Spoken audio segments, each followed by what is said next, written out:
Baru ni kita sudah terjemah habis dah. Mana 2 bab je. Tapi tak ada nak bincang tentang isi dia tu.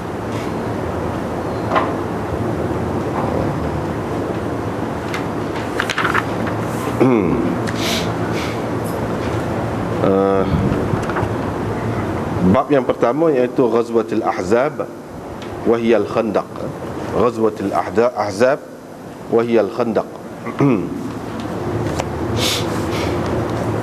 Kita tengok situ dulu. Dalam ni tidak ada apa benda sangat. Cuma adanya iaitu apabila duduk gali parit, Rasulullah sallallahu alaihi wasallam ikut sertalah sekali dengan sahabat-sahabat dia, sehingga kesan ataupun debu tanah dia bawa tu kena perut dia, dan sahabat nampak. Itu Barak kata dia nampak bayadha batnihi. Bayadha batnihi yakni putih perut Nabi sallallahu alaihi wasallam tu dia nampak.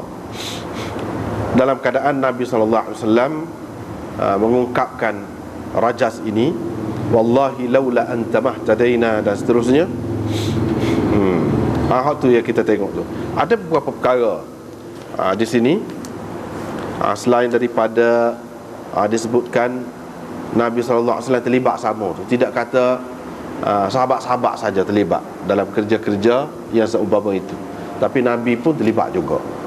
Begitulah kebiasaan Nabi SAW dalam perkara kebajikan ni.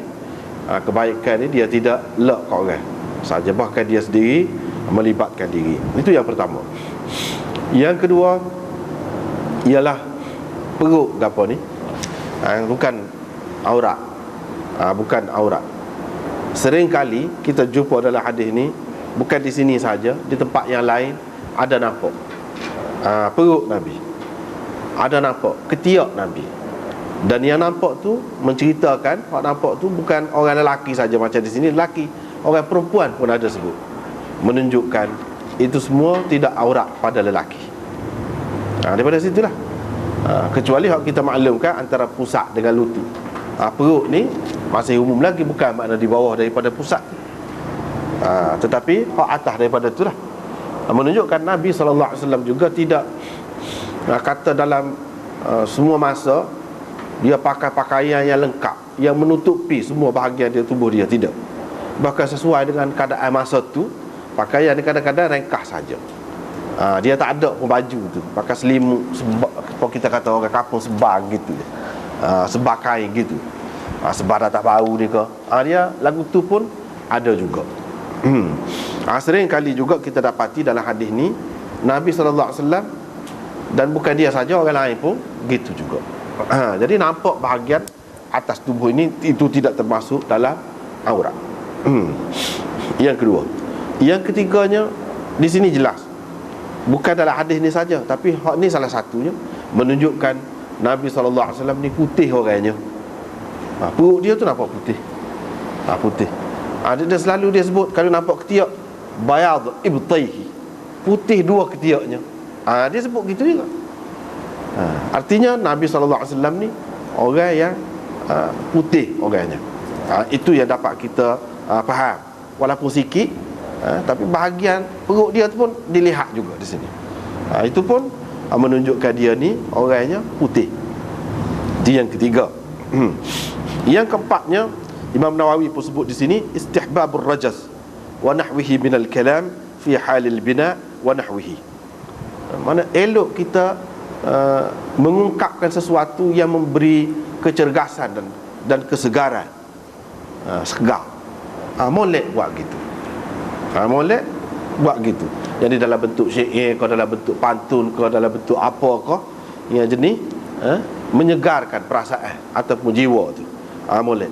Nabi SAW sendiri pun dia kata, tidak kata baca Quran semua, tidak gitu. Sebab syair-syair ini Nabi SAW dia tidak buat syair, tetapi syair orang dia ada sebut. Macam hal ni. Syair orang. Setengah-setengah ulama kata ini tidak termasuk dalam syair. Sebab itu yang kita sebut tadi rajas. Dia panggil satu bentuk inilah bahasa yang berangkap begini. Dia tidak panggil syair, tak termasuk dalam syair, rajas ataupun urjuzah itu. Tetapi ramai ulama mengatakan hak ni pun termasuk dalam syair juga. Hak kata Nabi tidak bersyair itu makna dia dengan sengaja buat rangkap syair itu tak ada. Tetapi dengan cara Nabi SAW ungkapkan syair orang lain, kalau kita ambil kira hak ni syair lah. Sebab dalam kitab-kitab arud, ilmu arud, bahagian apa nama ni, syair-syair ni, menimbang syair, ilmu menimbang syair, dia sebut orang ni sebagai salah satu syair juga. Kalau kita ambil orang tu, bermakna Nabi SAW ni bersikap terbuka. Mana syair hak molek-molek, bahasa hak molek-molek tu dia boleh terima, tidak kata tak boleh langsung. Hak kata tidak, syair tu Quran dan sebagainya bukan dalam bentuk syair, sengaja dibuatnya dalam bentuk syair, tak ada. Tapi hak orang lain buat syair, kalau hak molek dia ada ungkapkan balik orang, itu ada. Maknanya Nabi SAW bersikap terbuka dalam perkara ni. Ini juga termasuk dalam hiburan lah, hiburan yang diharuskan. Hiburan yang diharuskan. Pada ketika membina bangunan dan sebagainya, kalau kita ada benda-benda ni yang menyegarkan perasaan kita, boleh kita lakukan. Dan tidak ada syak lagi kalau dalam bentuk syair ni, pantun ke sebagainya, tidak ada syak lagi. Itu semua terima belakang tu, kalau ungkapan itu baik, molek. Tetapi kalau dalam bentuk nasyid, nasyid misalnya kita kata, dia molek juga, ada muzik, ada apa, itu khilaf di antara ulama. Ada yang kata boleh, ada yang kata tak boleh. Hak kata tak boleh muzik juga tak boleh lah. Hak kata boleh tu boleh. Hak kata boleh tu boleh lah. Gitulah ringkas ceritanya. Begitu juga dalam keadaan bawa kenderaan ataupun ada kerja apa-apa, setengah-setengah kepada orang ramai ni, orang awam ni, dia nak pasal lagu. Lagu itu pun mengikut setengah-setengah ulama, kalau semata-mata hiburan gitu je, nak menyuka gitu je, sampai tidak lalai dan tidak membawa kepada fitnah, walaupun unsur dia tu tidak molek, walaupun unsur dia tu cerita tentang perkara yang tidak molek, tapi tidak mempengaruhi kita sampai buat benda tak molek, jadi hidup dengan cara tak molek, tidak sampai ke situ. Ada ulama yang mengatakan boleh. Yang mengatakan boleh. Sebab apa? Sebab semasa Nabi SAW ni ada juga syair-syair tu yang ceritakan tentang arak, tentang gitu gini. Nabi tidak secara mutlak larang. Tidak. Maknanya ungkapan itu kita kira sebagai kenyataan, sebagai kenyataan masyarakat. Begitu. Walau bagaimanapun, hak moleknya tidak lah. Hak moleknya tidak. Kalau boleh kita berasa segar dengan mengaji Quran, dengan gapo, itu lagi baik lah.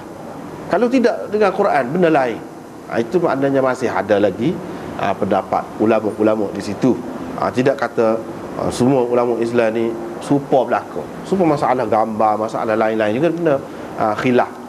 Macam Ibnu Hazm, dia kata tak apa lagu pun, tak apa lagu pun dengan muzik pun tak apa, asalkan tidak lalai, tidak menyebabkan kita ni sampai meninggalkan tanggungjawab kita ataupun mendorong kita kepada benda yang tidak molek.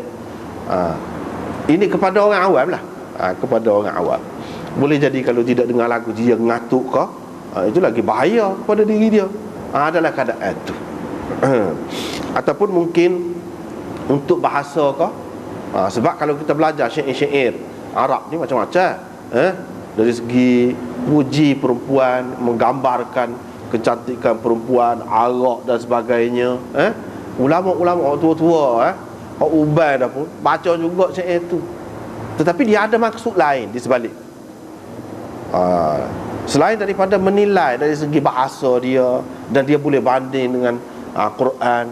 Kalau hak manusia ni, hak comel dia setakat mana, sekitar tu je. Orang perempuan, arak dan kesenangan-kesenangan hidup gitu, tidak memberi pengajaran yang sebenarnya tentang hidup dan hakikat hidup ni, tidak. Untuk perbandingan dan untuk bahasa, Sebab itu Sayyidina Umar pun dia suruh belajar dan ingat syair-syair jahiliah tu. Dari segi ia ada bahasa tu, untuk belajar bahasa. Kalau dari sudut tu ia adalah keharusannya. Bukan maksud nak buat jadikan dia tu sebagai pengajaran, sebagai panduan hidup. Bukan, tentu sekali tidak. Tapi dari sudut bahasa tu ada nilai dia. Ada nilai dia. Maknanya dalam perkara yang seumpama ni, sampai ke peringkat saat ni, dia ada khilaf banyak lah. Ada khilaf banyak.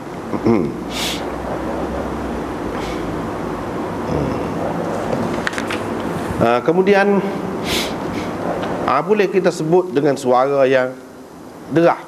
Derah, sebut benda ni boleh. Tidak kata koha-koha, derah pun boleh. Satu perkara lagi, hal ni tak ada sini lah, yang boleh kita sebut oleh kerana sampai ke sini dah, iaitu berkenaan dengan khandak, gali parit. Gali parit ini pun termasuk di dalam hak Nabi SAW buat juga. Hak Nabi SAW buat tu kan, hak Nabi kata, hak dia buat, hak dia terima, keadaan yang berlaku semasa dia tu, dia perakui, itu orang panggil sunnah belaka. Tapi sunnah itu sunnah apa? Situ benarnya yang kita kena faham benar-benar. Ramai kita tak faham hak ni. Dia kata sunnah tu kat serupa belaka. Padahal kalau kita tengok dalam kitab-kitab usul fiqh apa, ada pembahagian dia. Perbuatan Nabi itu terbahagi kepada berapa. Masing-masing lah dengan istilah masing-masing dia gunakan. Ada yang sebut perbuatan dia tu sunnah adiyah. Ada juga sunnah yang merupakan qurbah. Ada juga ada juga yang menyebutkan sunnah tasyri'iyah dan sunnah ghairu tasyri'iyah. Hak ni gali parit gapo ni termasuk dalam sunnah ghairu tasyri'iyah. Supaya juga guna pedang, guna lembing, guna kuda, guna unta dan sebagainya pada masa perang itu termasuk dalam sunnah ghairu tasyri'iyah. Apa makna sunnah ghairu tasyri'iyah?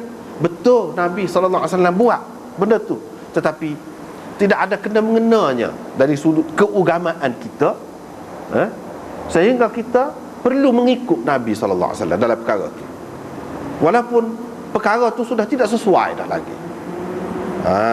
Tidak gitu. Adapun hak sunnah tasyri'iyah yang berkait dengan hukum, yang berkait dengan agama ni, yang ni sama ada dia jadi wajib ke ataupun sunat ke sekurang-kurangnya, hak tu orang panggil termasuk dalam sunnah tasyri'iyah. Adapun hak tidak termasuk dalam sunnah tasyri'iyah macam ni lah. Hak ni betul Nabi buat, tapi adakah kita terikat? Molek wajib ke, nak kata wajib, ataupun sunat kau boleh pahala kau kalau kita buat lagu tu, kalau kita pergi naik kuda, naik unta seperti Nabi itu dah, ataupun kita gali parit kau, adakah kita terikat? Tidak. Tak ada siapa pun ulama, hak mana-mana pun, mazhab mana pun, tak ada kata. Bahkan ini termasuk dalam sunnah ghairu tasyri'iyah. Maknanya ini bergantung kepada keadaan. Jika keadaan sudah tidak memerlukan lagi cara tu, kita tak boleh buat. Ada kalanya salah kita buat, walaupun asalnya sunnah, salah kita buat. Misalnya sekarang ni kalau kita nak perang, kita gali parit, atas dasar Nabi dulu pernah gali parit, tak kena. Sebab apa? Lah dia orang perang dengan peluru berpandu, mari kapal terbang dengan jet, dengan helikopter, payung terjun, dia boleh guna semua tu. Hak dulu ini cara perang zaman itu. Cara perang zaman itu, bagi zaman itu memang ada maksud lah. Sekarang ni tidak ada maksud, tak perlu, bahkan silap, memenakkan diri semata-mata. Memenakkan diri, menyusahkan pengikut saja kalau gali parit. Kita tak boleh fikir kata ada, kalau kita ikut sunnah Allah SWT akan bagi pertolongan. Itu cara tidak betul, tidak menggunakan fikiran. Dia tidak pertolongan Tuhan nak mari, berkat nak mari, ini tidak ikut sera kita. Sebab tu kita kena faham sunnah tu dulu. Sunnah tu termasuk dalam sunnah gap dia. Betul sunnah, tapi sunnah gap, dia kena tengok realiti juga. Hak ni lah orang panggil melihat hadis dari sudut dirayahnya. Hak ni penting. Ramai orang mengaji hadis dengan ngaji gitu je, dia tidak faham maksud dia. Kita nak tahu mana sunnah tasyri'iyah atau tidak tasyri'iyah? Mudah saja. Salah satunya ialah benda ni kalau tasyri'iyah orang Islam saja buat. Orang kafir tak guna. Kalau orang kafir juga guna, orang Islam pun guna, sesuai dengan keadaan masa dia, tempat dia, itu bukan sunnah tasyri'iyah. Itu salah satu tanda. Misalnya kita kata sugi, buruh dengan kayu sugi, memang ada kelebihan dia. Kayu sugi tu ada kelebihan. Sekarang ni orang terima. Tetapi hak ni khusus orang Islam saja. Mana sebelum pada Nabi SAW hari dilantik menjadi Rasul ni, orang tak kerti guna hak tu. Tiba-tiba lepas dia mari baru diperkenalkan. Adakah gitu? Tidak. Maknanya orang kafir tak kata gigi dia. Sebetulnya ya kafir lah ni pun lagu tu juga. Bahkan dalam hal dunia ni kadang-kadang lebih dia. Kadang-kadang lebih dia. Makna guna kayu sugi tu, adakah boleh kita kata ni jadi lebih lah dengan sebab Nabi buat ni? Tak kena. Sebab itu tidak termasuk dalam sunnah tasyri'iyah. Itu termasuk dalam ghairu tasyri'iyah. Beruh gigi tu ya. Beruh gigi tu, bersihkan mulut, gigi itu memang sunnah Nabi. Tetapi guna kayu tu, adakah kita terikat dengan itu? Tak. Artinya kalau kita faham hak ni, maksud dia tu, kita boleh guna apa cara, boleh berkembang. Mungkin ada beruh gigi dalam bentuk lain macam-macam. Sampai sekarang ni guna beruh gigi elektrik, boleh. Dan hak tu lebih bersih lagi, kan nak kira. Dan kalau ada penemu yang lain sampai bila-bila pun boleh guna. Tidak terikat dengan benda tadi, tidak terikat dengan hal tu. Itu hak maksudnya. Tapi kalau kita nak buruh juga, tak ada jadi masalah. Benda tu harus. Pak Nabi pernah buat tu boleh. Kalau tidak sampai menjejaskan kita umat Islam. Tapi kalau gali parit tadi tak boleh, tak ada guna tu. Itu membahayakan kita. Sia-sia saja. Tapi kalau buruh gigi saat ni boleh kira lah. Sebab dia masalah individu. Kalau kita nak guna lagi lah, tak jadi masalah. Tidak kata tak boleh guna, cuma sekadar harus gitu saja. Tidak kata ada kelebihannya. Kalau ada kelebihan pun kerana khasiat dia tu ialah. Masalah khasiat dia orang kafir pun tahu juga. Kelebihan dia orang kafir pun tahu juga. Begitu. Supaya juga makan roti. Nabi makan roti, kita makan nasi. Jadi adakah kita betul kita berfikir dah Nabi makan roti, kita pun molek makan roti? Boleh pahala kalau kita makan roti. Sebab Nabi tak ajar makan nasi. Tak ada hadis sebut dia makan nasi. Kalau dia makan je roti. Adakah ada kelebihan? Tak. Sebab apa? Roti tu bukan Nabi saja, bukan sahabat-sahabat saja makan. Orang kafir pun makan juga. Ini maknanya sunnah ini sunnah ghairu tasyri'iyah. Bila sunnah ghairu tasyri'iyah, kita tidak perlu terikat. Tengok keadaan lah. Tengok keadaan.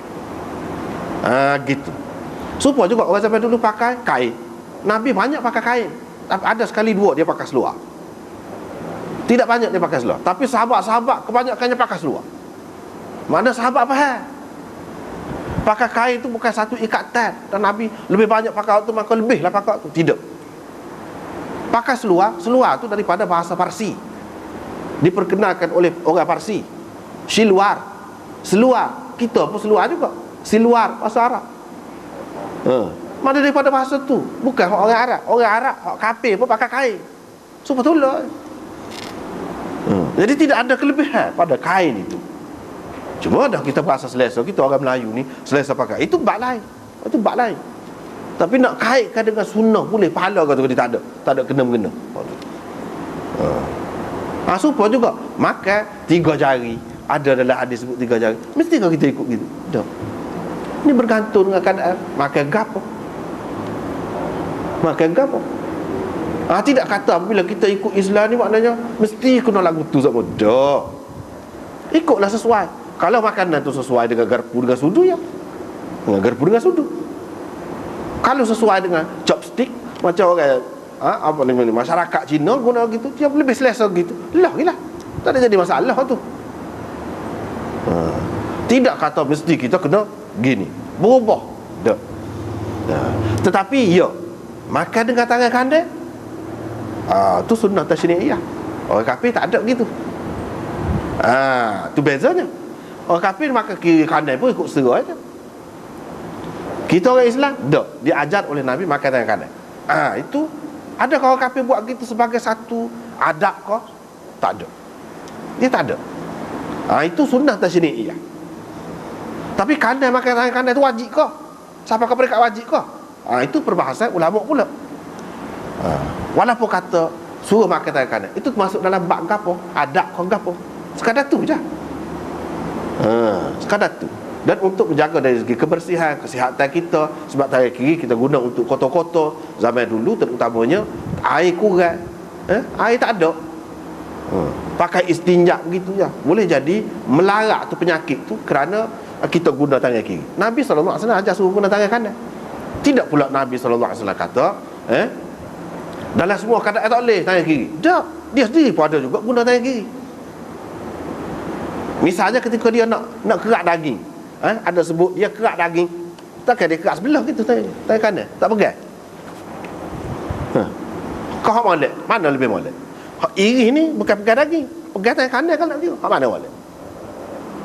Hak tangan hak cuci tangan kanan, kalau molek pegang daging tu hak iri tu tangan kiri, kan? Kalau kita pegang tangan kanan, hak pisah ni, mana kita kena pegang tangan kiri. Hak mana molek?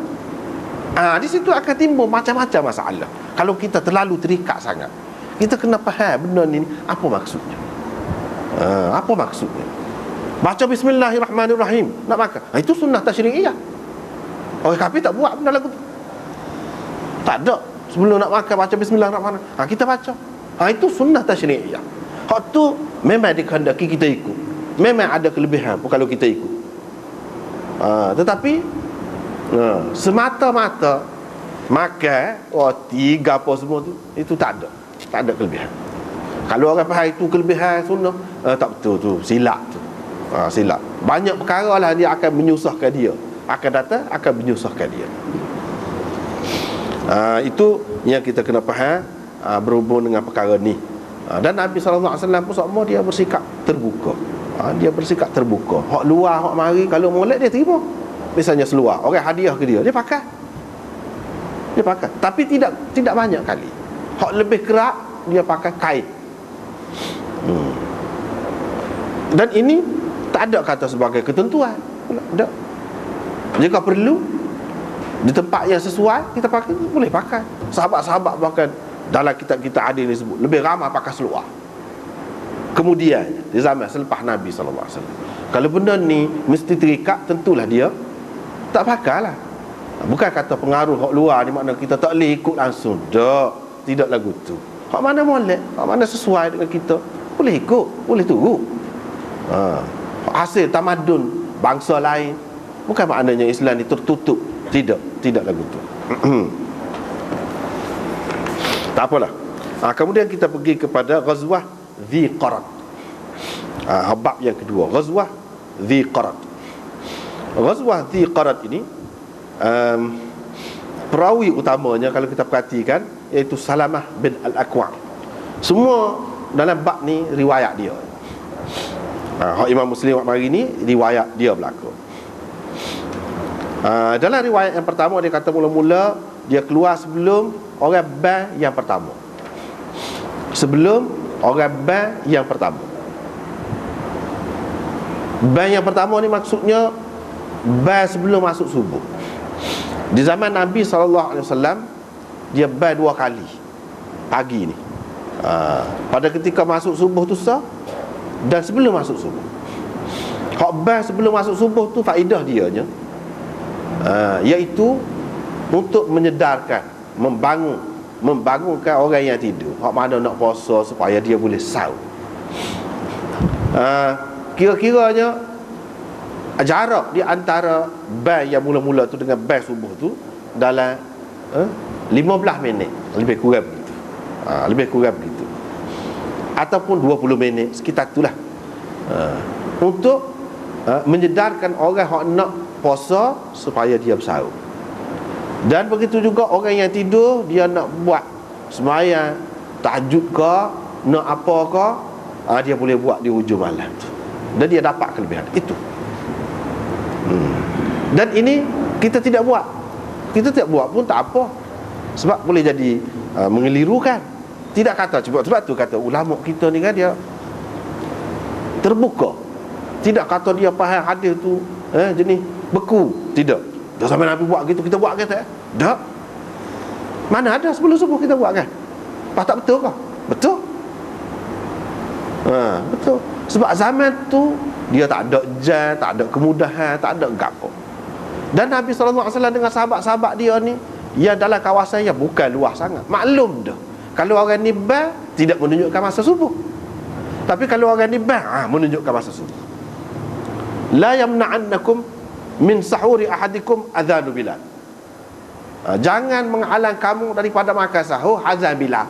Maknanya Bilal tu ketika belum masuk subuh lagi. Nak makan sahur pun boleh. Bahkan dia tu pun dengan maksud tu lah. Fakulu washrabu hatta yu'adzina Ibnu Ummi Maktum. Kamu makan dan minumlah sampai Ibnu Ummi Maktum bila dia tanda itu masuk subuh. Makna maklum. Sekarang ni adakah maklum begitu? Lah mungkin tak masuk subuh lagi, orang sembahyang subuh. Buat tak ada keliru. Mana dalam keadaan dia suasana lain. Tidak perlu kita tu. Tidak kata hak ni orang kafir tak buat juga, tapi mesti tunggu orang. Tidak juga. Jika perlu menunjukkan baik ini bukan semata-mata menunjukkan waktu semaya saja. Dengan sebab itu ulama sebut banyak hikmah baik ni. Bukan untuk semaya saja, untuk lain-lain pun boleh. Tu untuk lain-lain pun boleh. Termasuklah hak tadi. Maknanya dia fikir molek tu, dia bagi molek tu, tidak kata semua hak sunnah nak buat belakang. Tak. Tapi kalau kita buat, tak boleh kah? Boleh. Cumanya masalah kita sekarang boleh mengelirukan dan tidak diperlukan lagi. Sebab kita ada jam aku. Boleh gerak. Banyak kemudahan. Orang zaman dulu tak ada semua tu. Nak tengok jam pun kena tubik luar, nak tahu tengok matahari. Nak tahu masuk subuh ke tidak ke, fajar sadiq ke tidak ke, kena tubik luar. Banyak susah. Kita sekarang ni banyak kemudahan. Dan kalau kita buat dua, boleh jadi keliru tadi.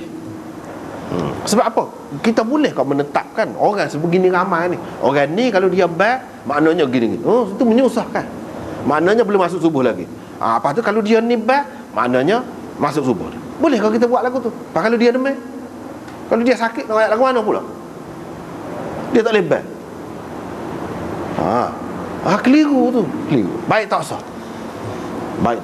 Mana ada juga perkara yang dibuat di zaman Nabi, walaupun benda tu orang kafir tak buat, tapi tidak dituntut kita buat dalam keadaan kita terikat dengannya tanpa melihat kepada suasana. Tidak gitu. Itu kalau kita faham sunnah gitu, dia jadi molek lah. Tidak tegang kata ikut Islam ni. Dalam keadaan relax, kita relax. Tidak kata tegang, banyak kara kita kena ubah. Nak ayat orang kafir, banyak kara lah benda kena ubah. Tidak. Kalau kita ikut cara yang betul. Dia kata dia sebelum yang pertama. Mana ada yang pertama? Yang pertama ni sebelum subuh. Dia kata unta-unta Rasulullah SAW yang memberi susu, yang ada susu lah, yang baru beranak tu, diternak, dilepaskan di Ziqara. Lepas pada tu hamba Abdul Rahman bin Auf jumpa dengan aku. Dia kata unta-unta Rasulullah SAW tu kena ambil ke orang tu. Aku pun kata siapa ambil? Dia kata puak-puak Ghatafan. Puak-puak Ghatafan. Dalam riwayat ini tidak disebutkan semua. Sedangkan dalam riwayat yang lain, hak selepas ni pun tidak sebut semua juga. Dalam riwayat yang lain disebutkan, iaitu yang menjaga unta Rasulullah yang dibunuh ini siapa dia? Anak Abu Dzar. Dan bini Abu Dzar yang jaga. Hak kata kena bunuh tu anak siapa? Anak dia, anak Abu Dzar. Dan bini dia pun kena wak lari juga oleh orang kafir. Dulu kita sudah jumpa dah, bini Abu Dzar tu wak lari unta Nabi pula. Bawa pergi kepada Nabi SAW. Dulu kita sudah jumpa dah dalam bab nazar. Cerita ni. Cuma di sini tidak disebutkan. Dia pun kata ya sabahah. Ya sabahah ni iaitu satu teriakan yang dilakukan oleh orang-orang Arab untuk memberi peringatan, untuk menyatakan bahaya sedang mengancam orang ramai. Itu. Macam kalau kita learn ni siren lah. Kalau bunyi ada apa-apa benda itu, tu pasal bunyi. Kalau sampai dulu dia palu gendang kau, gong kau, dia ada maksud-maksud tu.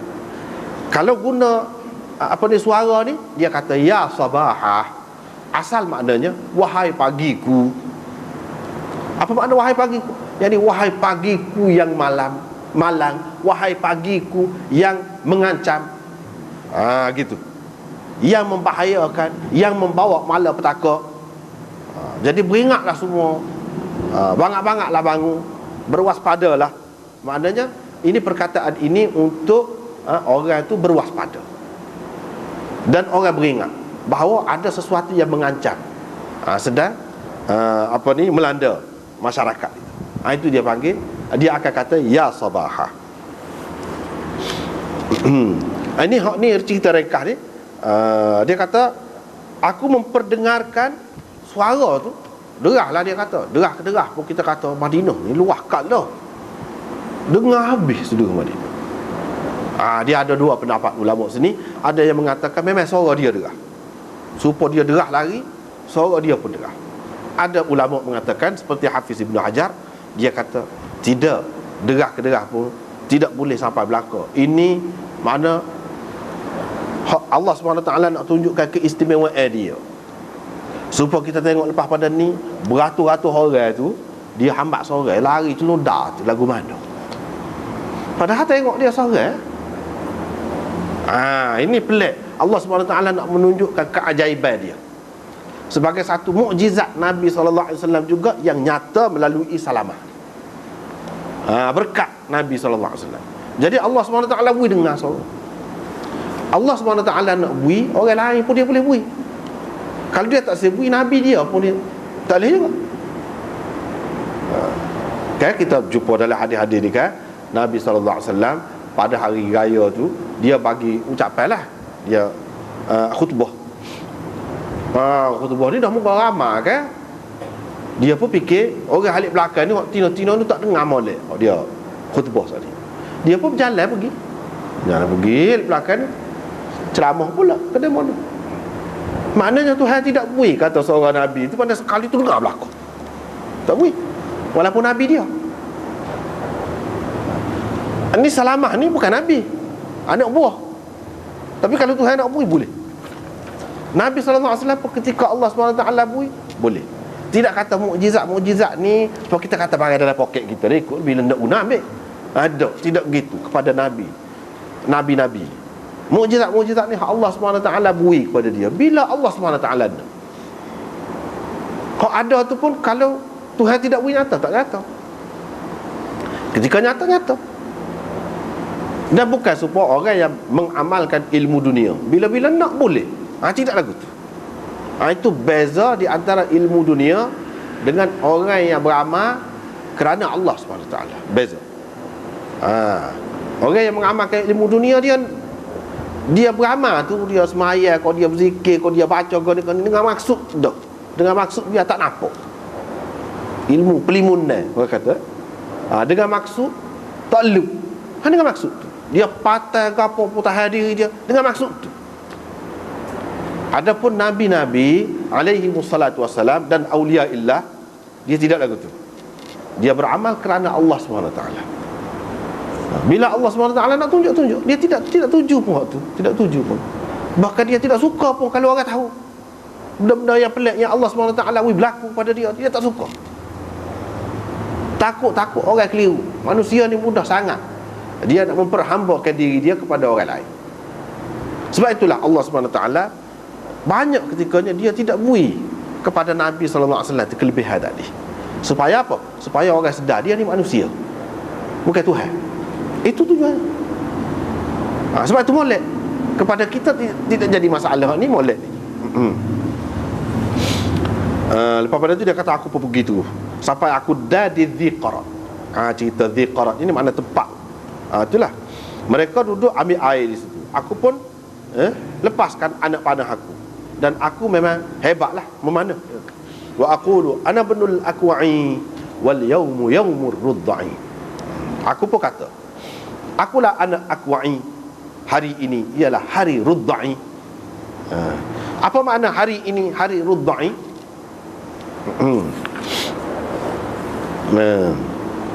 Rudda'i itu jamak, perkataan jamak kepada radhi'.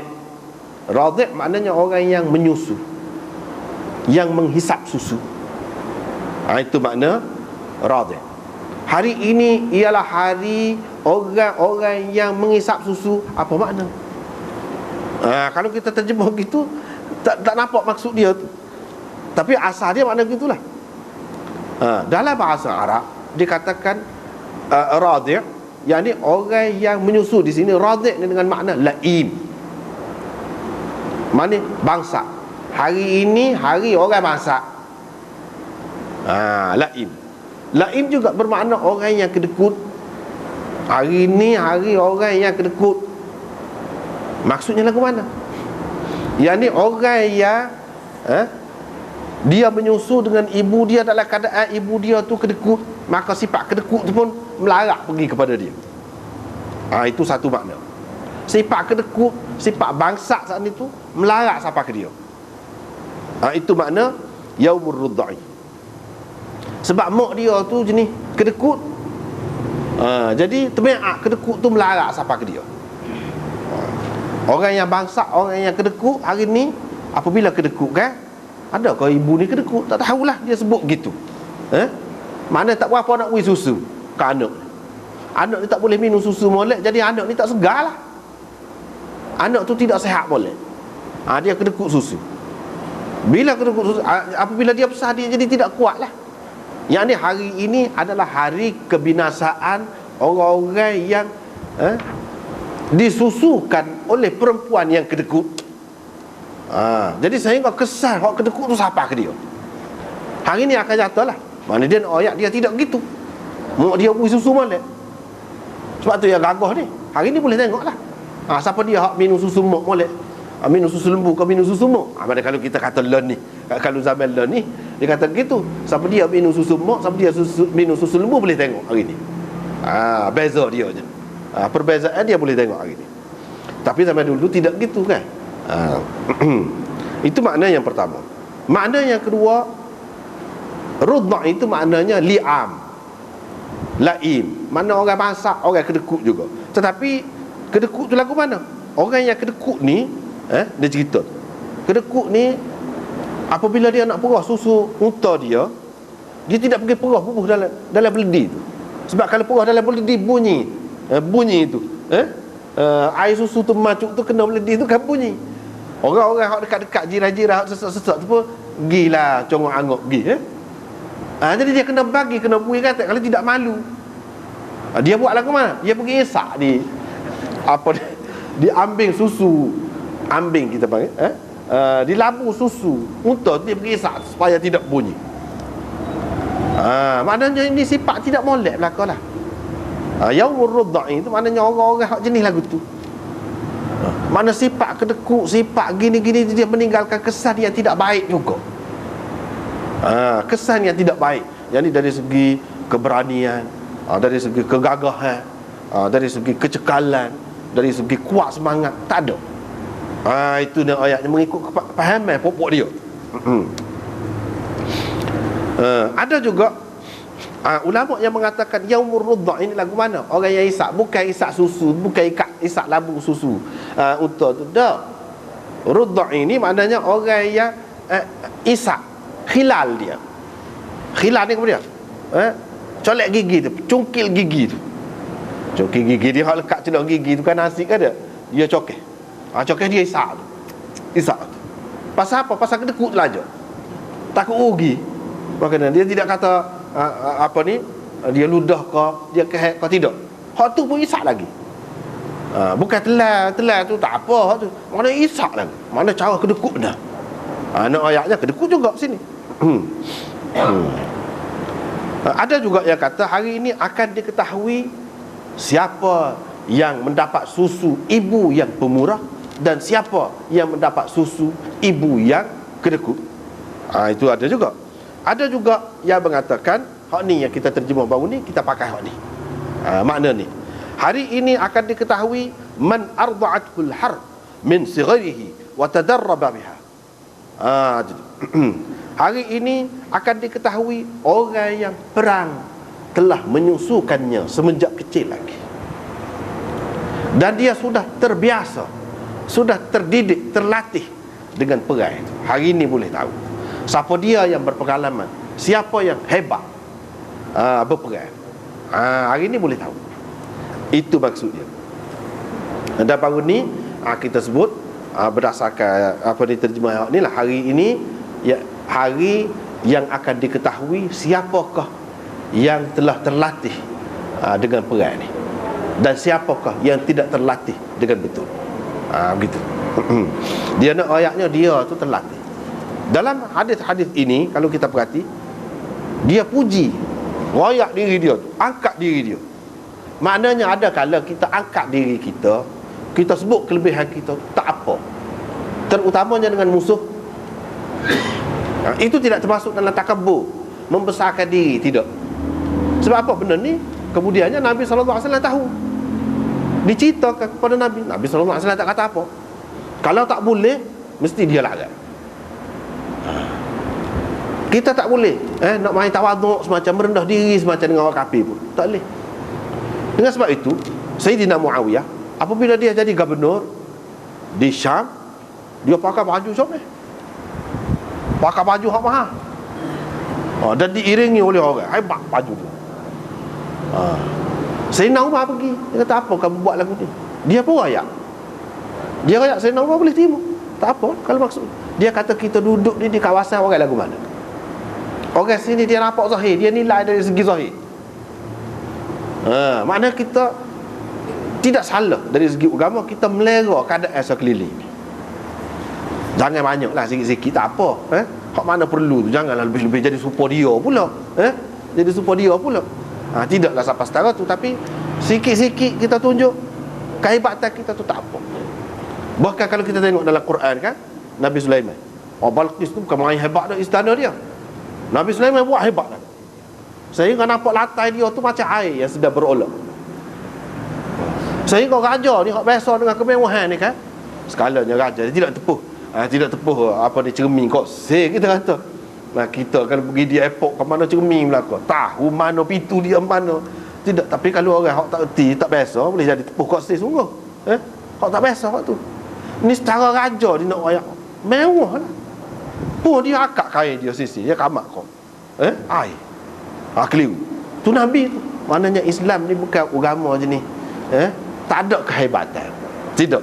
Jika perlu, kita boleh tunjukkan lebih kepada orang kafir. Itu dalam Quran. Nabi sendiri yang melakukan begitu.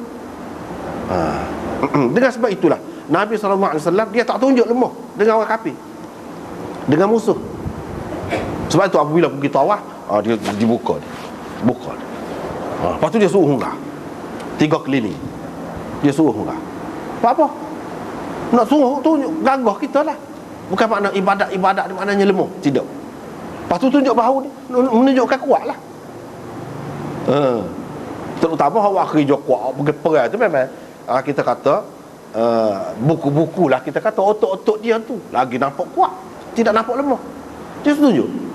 Begitu juga Nabi SAW suruh sahabat-sahabat dia, jangan turut Yahudi. Yahudi tidak pakai khidab, tidak dye rambut ke janggut dia. Kamu khidab. Sayyidina Abu Bakar tu masa pergi ke Madinah putih.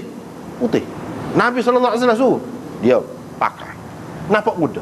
Tak apa, itu sunnah. Tapi kita ramai tak pakai. Waktu molek tu buat gitu. Biar orang nampak kita segar, terus duk tunjuk ilmu. Itu cara Nabi SAW.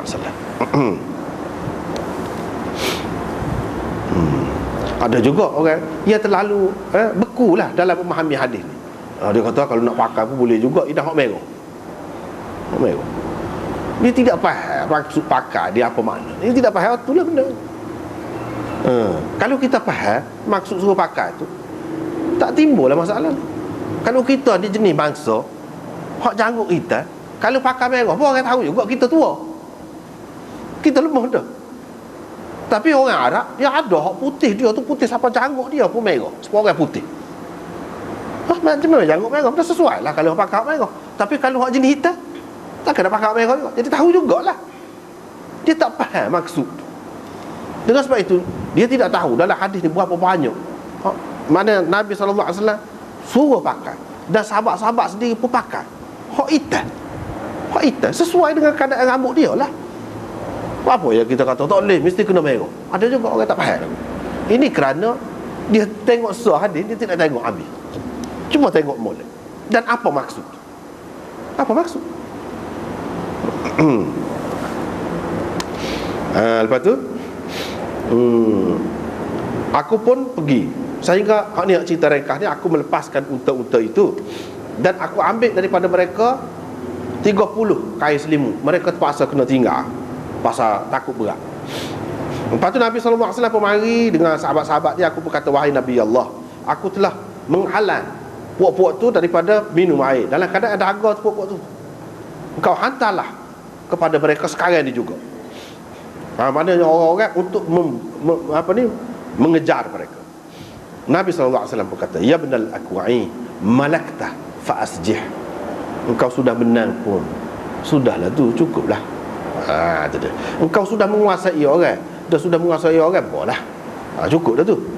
Nabi SAW kata gitu. Engkau berlembutlah, engkau maafkanlah. Selebihnya tu, ni cerita ringkas. Cerita ringkas. Hak akan datang ni cerita hak panjang. Lepas pada tu kami pun balik. Rasulullah SAW pun gendong aku. Ramah tu, setelah begitu ramah pula orang lain pergi. Tapi Rasulullah gendong aku. Buat apa? Pasal ada kelebihan aku. Ini menunjukkan apa penghargaan daripada pemimpin kepada anak buah yang buat sesuatu yang istimewa, buat sesuatu yang baik. Jangan tak ada bagi. Tu penghargaan itu. Sebab manusia perlu kepada hal itu. Dan itu termasuk dalam adab yang diajar oleh Nabi sallallahu alaihi wasallam. Patut puji, puji. Patut bagi hadiah, bagi hadiah. Begitu. Anak buah siapa pun begitu hak moleknya. Itu Nabi sallallahu alaihi wasallam ajar. Jangan kita tak bui dunia. Tak boleh kata lagu tu. Tak boleh kata dunia. Cara Nabi sallallahu alaihi wasallam ajar tidak lagu tu. Hak tak say dunia semua ni pun tak tahu. Hak telajak tu. Hak tidak mengikut sunnah Nabi sallallahu alaihi wasallam. Dia sikit-sikit dunia lah tu. Dunia tak boleh. Hak ni dunia. Pakai macam-macam tak boleh. Dunia. Simpan makanan pun tak boleh. Dunia. Cara Nabi tidak lagu tu. Di situlah kita boleh tahu hak mana sebenarnya hak betul. Lepas pada tu ni hak panjang. Hak panjang ni riwayat daripada Ikrimah Ibnu Ammar. Dia kata haddatsani Iyas bin Salamah. Banyak benar riwayat Ikrimah bin Ammar dalam Muslim ni. Dan kita sudah berapa kali dah jumpa. Dan Imam Nawawi pun rayak, orang lain pun rayak juga. Kalau Ikrimah bin Ammar ini kena tengok orang dia ambil tu siapa. Kalau dia ambil tu daripada orang tak molek, boleh jadi hadis dia ni tak kemah.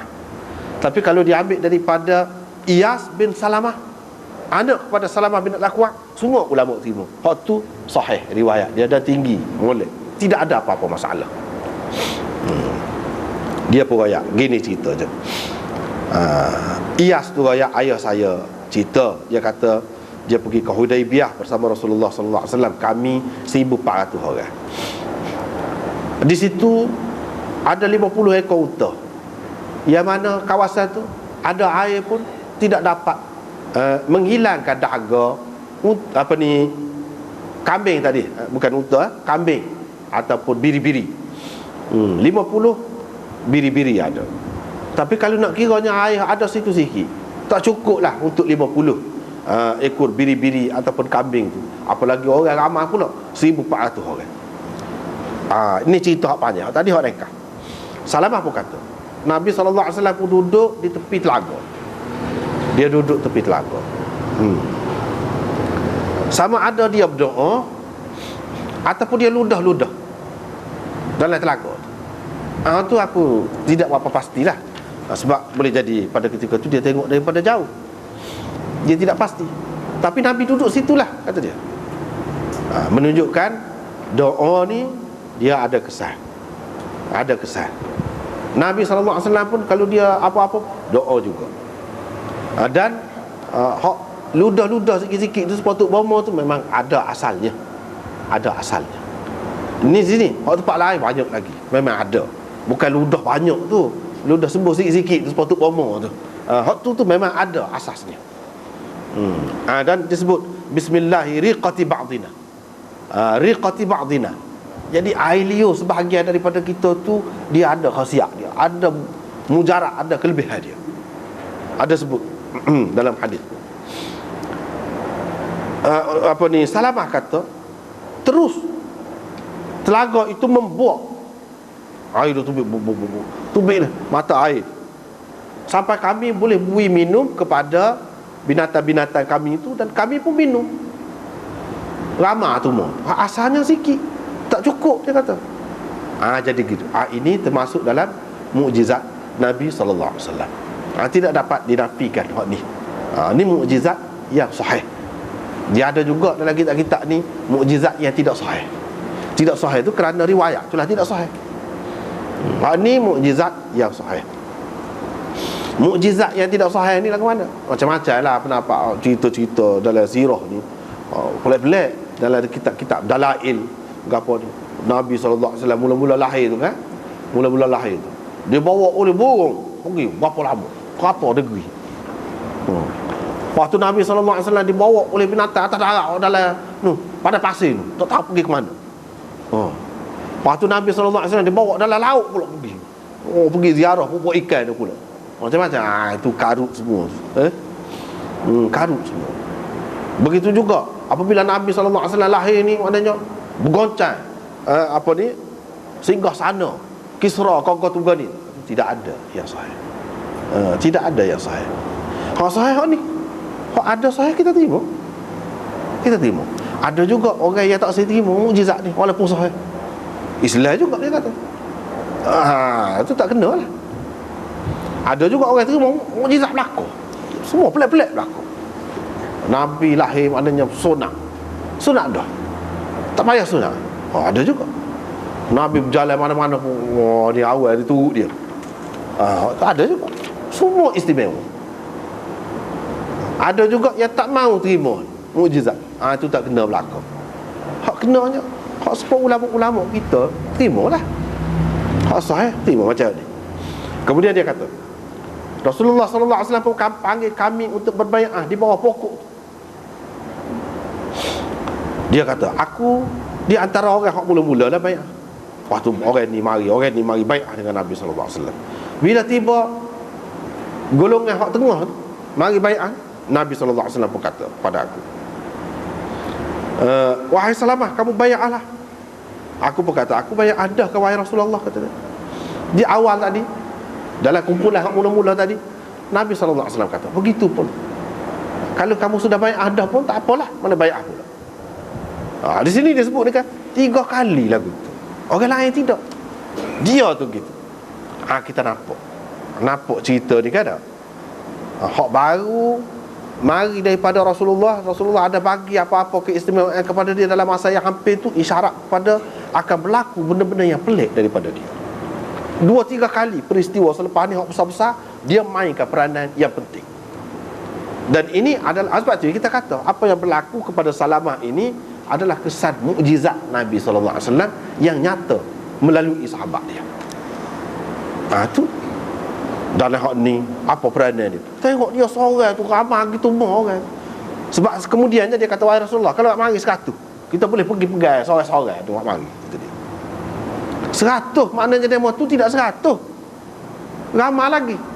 Hak mula-mula tu sebelum sampai Nabi, hak pembantu dia lah, sokongan ni sebelum sampai dia seorang je hamba. Macam mana demo tu? Kalau tidak beribu pun beratus-ratus lah, bukan 100. Lari celudar tu lagu mana? Itu kan benda pelik lah tu. Benda pelik yang berlaku kepada dia. Lepas pada tu Rasulullah sallallahu alaihi wasallam pun tengok aku tak ada senjata, aku tangan kosong. Dia pun bui satu perisai, hajafah ataupun darakah. Ini kedua-duanya makna perisai lah. Kemudian orang lain hak perekat akhir bai'ah dengan Nabi sallallahu alaihi wasallam. Dia pun kata pula ke aku, tak saya bai'ah kau dengan aku, hai Salamah. Aku pun kata, aku sudah bai'ah dah kan wahai Rasulullah. Maknanya bukan dia tak kenal, bukan dia tak suka nak bai'ah ni. Bai'ah ni maknanya sudah berjanji dah, sudah Setia dah.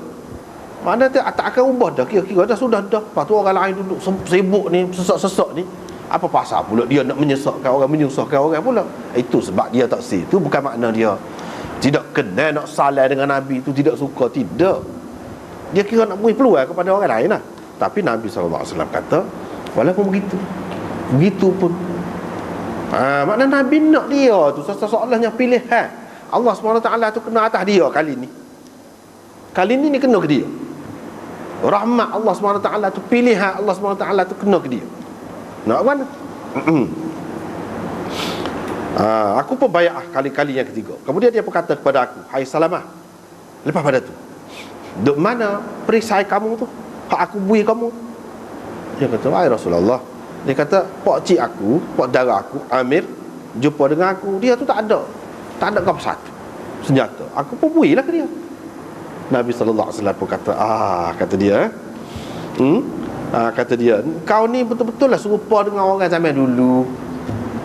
Adalah cerita orang zaman dulu hak kata, ya Allah, abghini habiban, berikanlah kepadaku kekasih yang mana aku lebih sayang kepadanya daripada nafasku sendiri. Dia cerita lagu ni lah juga ni. Mana mengutamakan orang lain lebih daripada diri sendiri. Mu ni pun tepat seperti kata orang zaman dulu. Kata orang dulu adalah hak kata begitu. Mana seperti lah ni kalau lagu tu tak. Sebab kalau kita kata orang zaman dulu, sebab kita kalau alah kau tak cerdik, alah kau bodoh tu, betul-betul mu ni sebab pok ndek kita kata. Tu kalau alah kau tak molek. Pok ndek tu cerita hak zaman dulu lah. Hak ni tidak. Nabi SAW kata betul-betul ni kamu serupa dengan orang hak kata gini. Orang ni zaman dulu. Maknanya kira-kiranya lagu tu lah. Lebih sayang kepada orang lain daripada diri sendiri ni. Ni dalam keadaan kita ni, dalam keadaan tidak aman kan. Biasanya orang nak simpan ke dia lah. Tapi tidak. Dia utamakan hak cik dia. Hak kita sudah baca dah baru ni. Dan akan datang ni pun ada juga hak belawai tu. Dan tetap lutut sendiri tu, kena lutut sendiri tu. Itulah. Kemudian orang-orang musyrikin pun kiranya berdamai dengan kami. Berdamai dengan kami. Jadi berdamai tu jadi baiklah pada tu dah muka berdamai dah kan. Orang kita pergi di kalangan puak-puak dia, tak ada apa-apa. Orang dia pun mari di kalangan puak-puak kita, tak ada apa-apa. Itu. Hatta masya ba'duna fi ba'din, itu maknanya gitulah. Qala, lepas tu dia kata, aku ni ikut Abu Talhah bin Ubaidillah, duduk bui minum kepada kuda dia. Lepas tu duduk bersih garu belakang dia, duduk khidmat ke dia. Aku makan makanan dia lah. Sebabnya aku meninggalkan ahli keluarga aku dan harta benda aku kerana Allah ni, berhijrah ke Madinah, tak ada bawa ke apa satu. Tak ada ke apa satu. Kena menumpai orang lah. Hak aku tumpainya siapa dia? Talhah bin Ubaidillah. Itu dia nak ayat ceritanya. Jadi Talhah lah kira menanggung keperluan dia tu. Lepas tu bila kami sudah berdamai dengan penduduk Mekah, dah duduk pergi mari dah begitu, aku duduk bawah satu pokok. Sapuhlah duri-duri bawah pokok tu, duduk situ, guling situ. Lepas pada tu mari 4 orang musyrikin penduduk Mekah. Dia pun katalah benda yang tidak menyenangkan aku berhubung dengan Rasulullah. Aku pun bertindaklah sesuatu yang menyebabkan mereka naik marah pula. Aku pun pergi duduk lain, tak saya duduk dekat lah. Moga baik-baik dah. Ini tak ada pasal balah ni. Pergi duduk lain, pergi duduk bawah pokok lain. Dia tu pun gantung senjata lah. Tidak kata tak senjata tepi ni, moga dalam keadaan perang kedok, moga berdamai dah. Dan mereka pun baringlah situ. Dalam keadaan duduk gitu, tiba-tiba daripada bahagian bawah wadi tu, orang kata, ya lal muhajirin, wahai golongan muhajirin, tolong, qutila Ibnu Zunaim. Ibnu Zunaim sudah dibunuh. Sahabat Nabi ni ada Ibnu Zunaim. Tiba-tiba dalam keadaan duk sebut damai-damai begitu, mati seorang. Kena bunuh ni lagu mana? Begitu. Aku pun terus waktu ambil pedang daripada sarung tu. Lepas tu terkai pergi kepada hak 4 orang saat ni. Moga pok kafir ke hak tu. Tapi dah moga berdamai, duduk dekat-dekat lah. Kamak kata tak ada apa-apa. Aku pergi terkai ke hak tu saat ni. Mereka tu ketika tu duduk tidur. Aku pun cepat-cepat ambil senjata dia. Rapas senjata dia lah. Lepas tu faja'altu dhightan fi yadi. Selonggok ada dalam tangan aku. Aku pegang. Takut-takut dah bangun ngana-ngana jadi. Kemudian aku berkata, demi Tuhan yang telah memuliakan wajah Muhammad, jangan ada siapa-siapa kamu ni akak kepala, kata dia. Duduk senyap, duduk dia situ. Kalau akak, kata dia, aku akan tetok kepala hak ada 2 butir mata tu, kata dia. Setiap kepala tu kan ada 2 butir mata, mana dia kecek bahasa mana, akak akan tetok kepala, itulah maksudnya. Lepas pada tu dia apa kata, aku pun bawa heret demo tu pergi kepada Rasulullah sallallahu alaihi wasallam. Lepas tu puak saudara aku pun mari, dia kata. Buat mari satu orang daripada puak-puak abalat. Ini puak-puak musyrikin jugalah. Orang panggil Mikras. Dia heret pergi kepada Rasulullah sallallahu alaihi wasallam dengan dia naik atas kuda yang ditutupi tubuh kuda itu dengan ratai-ratai senjata lah, macam baju besi dipakai kepada kuda tu. Bersama-sama dengan 70 orang musyrikin. Peliklah berlaku ni. Nya heret tu, lepas tu 70 orang lain tu heret mari. Mana nak tengok sahabat ni kan. Sebab tu tak boleh lawan sahabat ni. Sebab apa tak boleh lawan? Sebab dia telah minum air mukjizat. Nak tengok beza dengan orang lain ni, tak soyak lah lebih setara mana. Sebab tu ulama kita sepakat kata tak boleh lawan sahabat ni. Air mukjizat macam mana tubik ni minum. Duduk sekali dengan Rasulullah, dia boleh hidup bau tubuh Rasulullah, dia boleh tengok wajah Rasulullah, dia minum air telaga. Kalau nak kira sebab biasa tak ada. Kesan mukjizat Rasulullah sallallahu alaihi wasallam minum air telaga. Dan gapo dia tak ada. Segala keistimewaan yang ada pada Nabi, kalau tumpah-tumpah atas siapa? Atas sahabat-sahabat tu lah. Kau tu lah orang yang mula-mula terima Islam. Sebab itu tak boleh lawan. Cuba kita tengok sini. Ramai tu macam mana dia boleh tu. Pak cik dia tu hebat. Ni hak Tuhan nak tunjuk. Ada ketika je memang gitu, ada ketika tidak, biasa je. Ini cara hak berlaku kepada Nabi sallallahu alaihi wasallam dan sahabat dia gitu.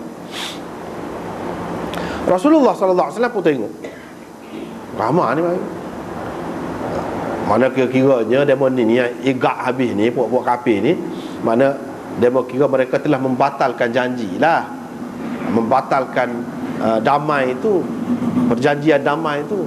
Kalau tidak, apa yang mati ni Ibnu Zunaim ni, siapa dia yang bunuh pula. Jadi kira nak suruh Rasulullah hukum lah pergi kepada Rasulullah. Tapi Rasulullah sallallahu alaihi wasallam kata, ni Rasulullah ni orang yang lembut orangnya. Dia kata, da'uhum, lepaskan mereka.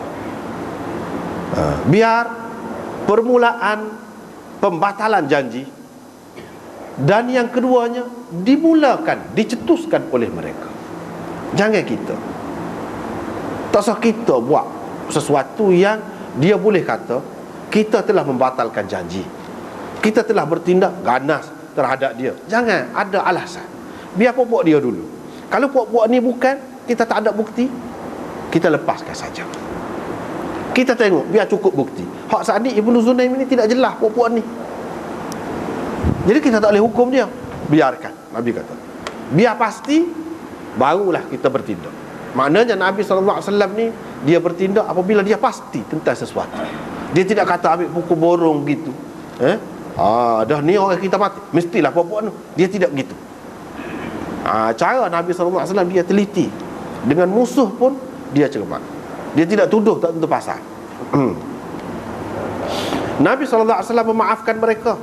Dan Allah SWT menurunkan ayat, wa huwal ladzi kaffa aydiyahum ankum wa aydiyakum anhum bi batni Makkah min ba'di an azfarakum alaihim.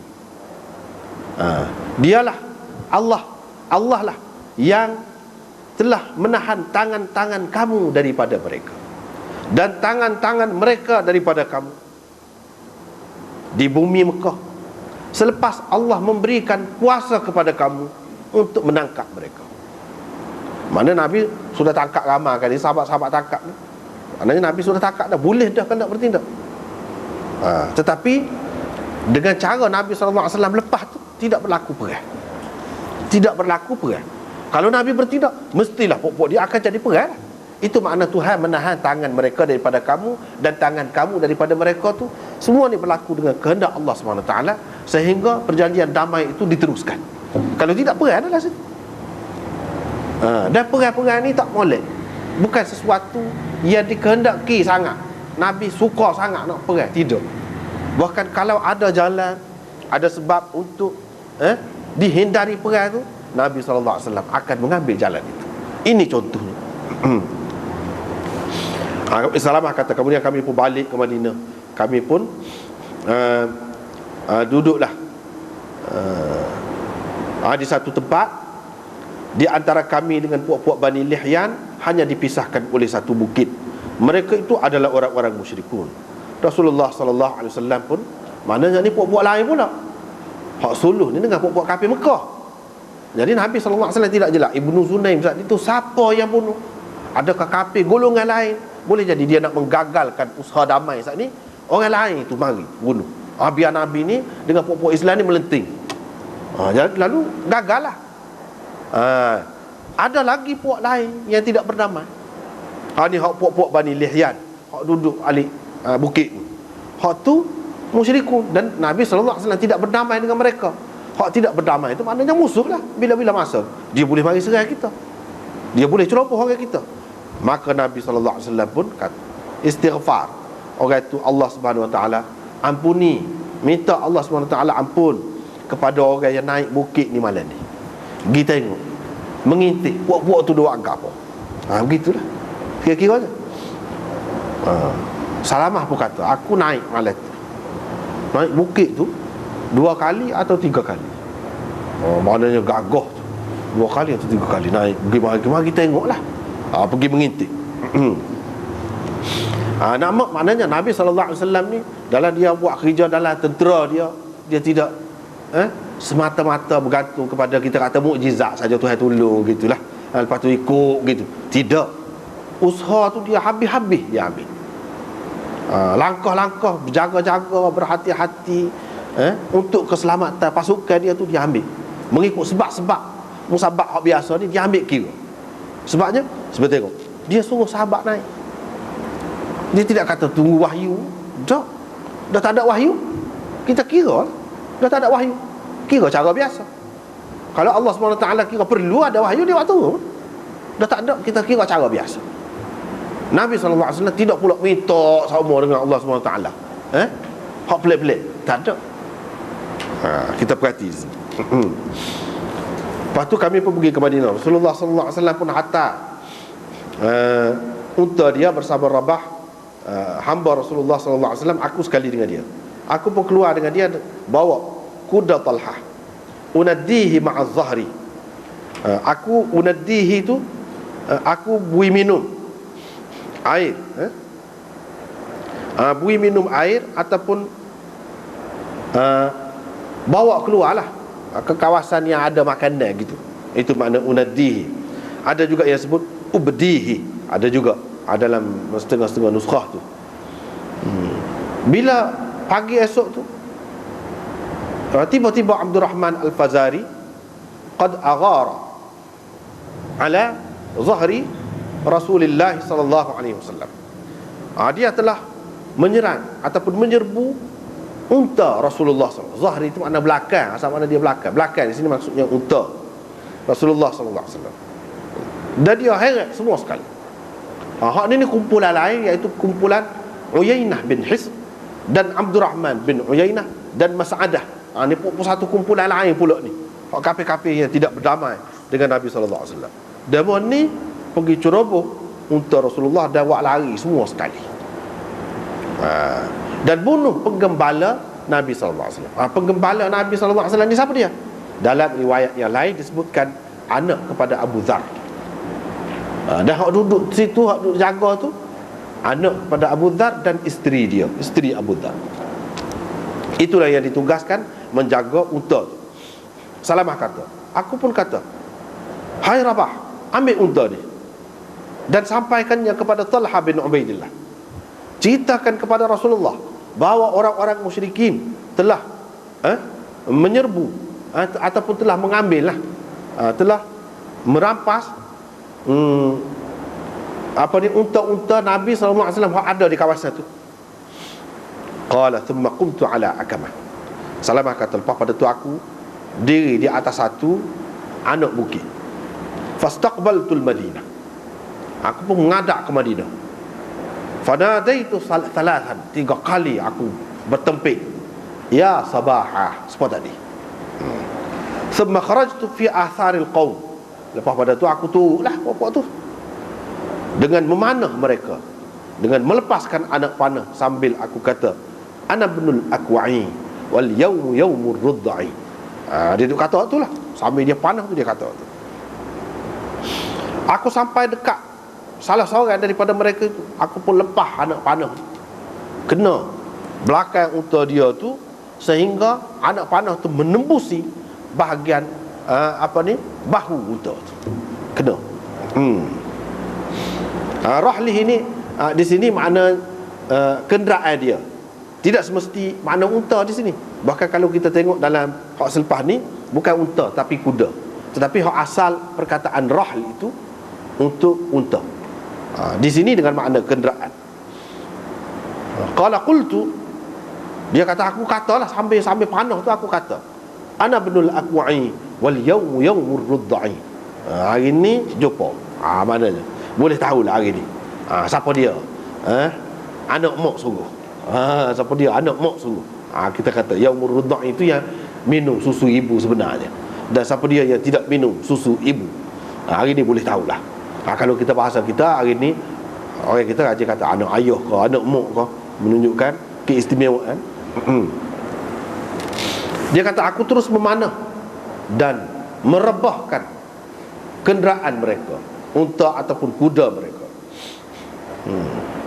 Bila maknanya mana-mana orang dia yang berkuda mari dekat aku pergi balik pokok, menusuk balik pokok. Fajalastu fi asliha, aku duduk di pangkal pokok, duduk situ menusuk. Lepas tu aku panah dia lah, sampai rebah pula dia masa tu. Gitu cara dia buat. Sehingga apabila mereka itu sampai dekat bukit sempit, bukit tu, mereka pun masuk dalam keadaan kesempitan itu, aku naik. Jadi bila nak masuk bukit tempat sempit ni payah sikit. Dia lari derah. Salamah ni dia kuat lari, lebih laju lagi daripada kuda dia. Itu keistimewaan dia, Salamah. Dia pun lari tu dan naik atas bukit. Aku pun menolak mereka keluar, uraddihim, dengan batu. Dengan batu. Jadi golek batu daripada atas tu, jatuh atas pokok tu. Dia dalam keadaan susah benar lah pokok dia. Lagu itulah tu aku ikut mereka, sehingga tidak ada seekor pun unta Nabi SAW melainkan tinggal di belakang aku. Mula-mula tinggal sikit, lepas tu kau banyak. Jadi unta tu berapa ekor? Berpuluh-puluh ekor. Ada dalam riwayat menyebutkan 20 ekor. Ada yang menyebutkan lebih lagi daripada itu. Dan dalam riwayat ini disebutkan dia melepaskan semua unta Nabi SAW. Tapi dalam riwayat Waqidi disebutkan tidak semua. Ada hak dia buat lari, Tetapi itu riwayat Waqidi. Ini riwayat Muslim, tak boleh nak lawan. Waqidi itu pembohong besar. Tapi ulama kadang-kadang dia sebut juga lagu tu, untuk perbandingan. Mereka tinggal, aku duduk ikut mereka dengan memanah, sehingga mereka melepaskan, mencampakkan lebih daripada 30 kain selimut dan 30 lembing, dengan maksud nak cepatlah biar ringan kenderaan dia tu. Tidak mereka lepaskan apa-apa benda, melainkan aku akan letak timbunan anak batu, supaya Rasulullah mari di belakang dengan sahabat-sahabat tu kenal, tahu ini hak dia tinggal. Itu cara dia, sorang dia. Ni pelik ni. Perkara yang seumpama ini memang tidak dapatlah, tak jumpa lain. Dalam kisah-kisah lain tak ada. Ni memang pelik.